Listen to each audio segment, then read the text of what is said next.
Madame la vice-présidente, Excellences, Mesdames et Messieurs, je prends la parole aujourd'hui pour présenter, conformément à la résolution 4816 qui institue mon mandat, le troisième rapport sur la situation des droits de l'homme au Burundi. La situation des droits de l'homme au Burundi reste préoccupante.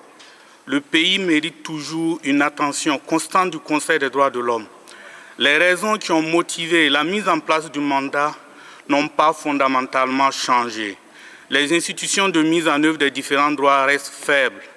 L'année qui s'est écoulée m'a donné l'occasion d'observer une série de faits qui, mis ensemble, pourraient constituer des signes précurseurs de violations graves du droit de l'homme et des droits internationaux des droits de l'homme, particulièrement lors des élections législatives et municipales prévues en 2025, conformément aux facteurs de risque communs identifiés dans le cadre de l'analyse des atrocités criminelles.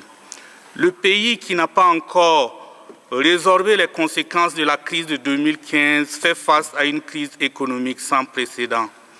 Cette crise impacte la jouissance des droits et est exacerbée par le manque de devises, de pénurie de carburant, d'eau, divers produits de première nécessité, dont le sucre, sans compter les coupures récurrentes d'électricité. Pays confronté à la saturation foncière, le Burundi fait également face à des menaces pesant sur son environnement naturel.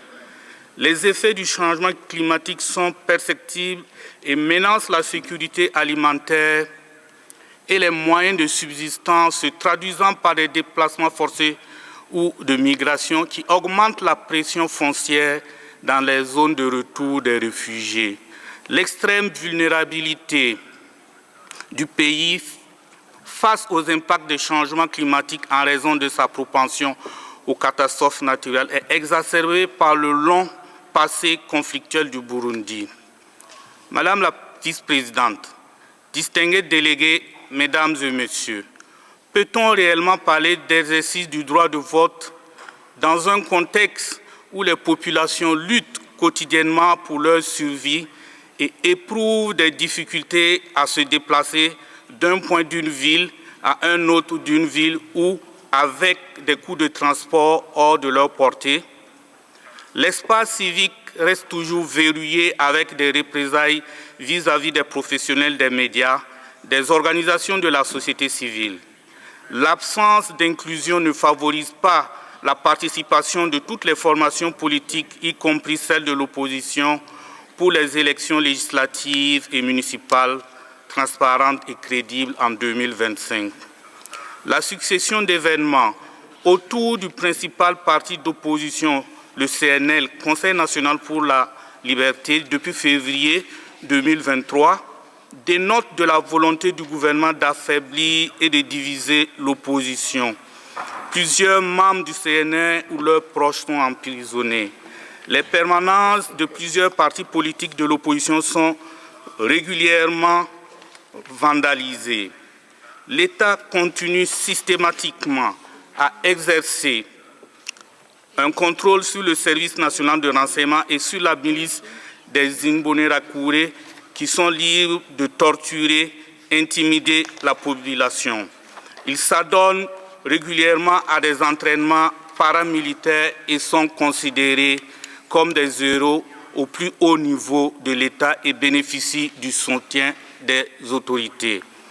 Je reste particulièrement préoccupé par le manque d'indépendance de l'appareil judiciaire.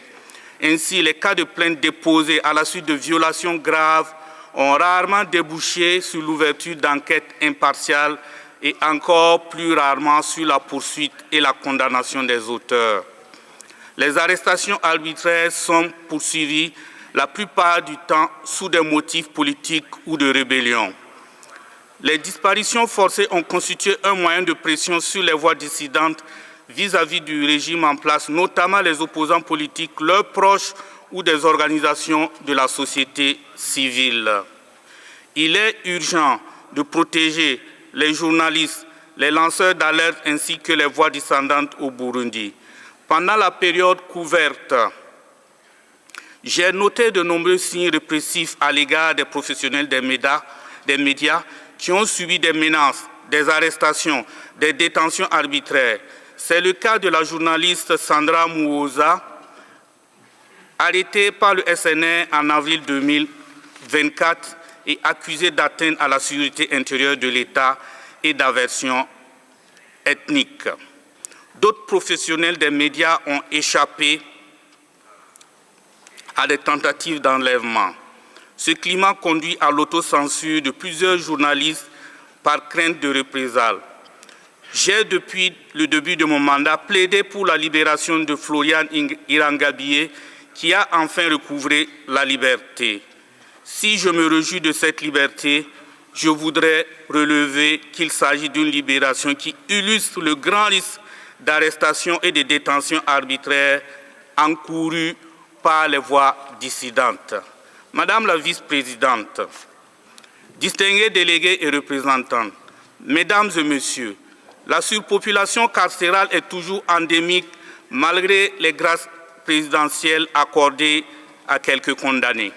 Les conditions de détention restent préoccupantes.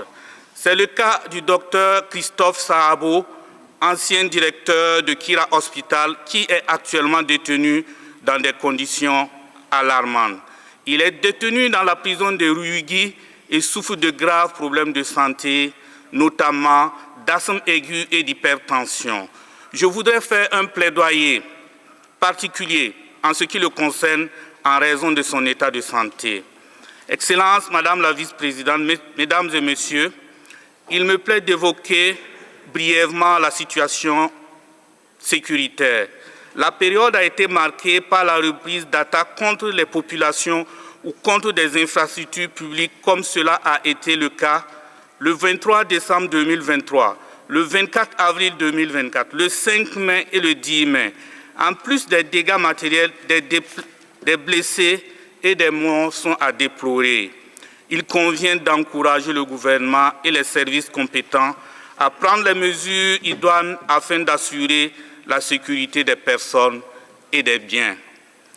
Excellence, Madame la vice-présidente, Mesdames et Messieurs, les membres du Conseil, je ne saurais m'abstenir d'évoquer les nombreuses dénonciations reçues sur les violations des droits des réfugiés en Tanzanie et les menaces de retour forcé qu'ils auraient subies pendant cette période. Je tiens à adresser mes vifs remerciements à la République de Tanzanie qui a bien voulu fournir des informations complémentaires sur la situation des réfugiés burundais vivant sur son sol pendant l'élaboration de ce rapport. Par ailleurs, dans le cadre de l'examen périodique universel, le Burundi a pris note des recommandations l'invitant à ratifier le protocole à la Charte africaine des droits de l'homme et des peuples relatif aux droits de la femme en Afrique, à réviser les dispositions qui établissent une discrimination fondée sur le genre et à garantir la parité homme-femme en matière de succession, arguant de ce que certaines recommandations se fondaient sur des aspects contraires aux croyances et aux mœurs et aux coutumes du pays. L'administration alors, assistée des forces de l'ordre et des Imbonerakure, a fait pression sur des couples vivant en concubinage en mars et en avril 2024, particulièrement dans le nord du pays, notamment en Ngozi, Kayanza et Kirundo. Cette situation a donné lieu à de nombreuses violations et abus des droits humains. Dans certains cas, des femmes en ménage avec leurs enfants ont été renvoyées chez leurs parents. Dans d'autres cas, des familles ont été séparées, des enfants séparés de leur mère et obligés d'aller vivre auprès de la première femme de leur père ou des hommes obligés d'aller vivre avec leur première dame. Il me plaît de souligner que le Burundi est membre de ce Conseil et doit par conséquent se conformer aux standards les plus élevés en matière de protection des droits de l'homme.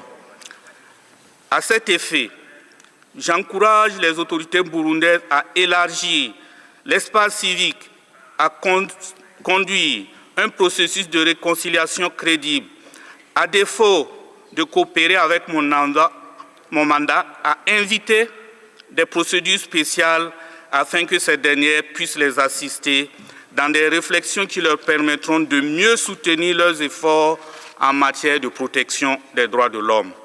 Enfin, il me plaît de demander à la communauté internationale de soutenir le Burundi et de tout mettre en œuvre afin de l'encourager à respecter ses engagements internationaux de protection et de promotion des droits de l'homme. Je reste ouvert et mobilisé pour toutes les causes de droits de l'homme au Burundi. Je vous remercie pour votre bienveillante attention. Merci.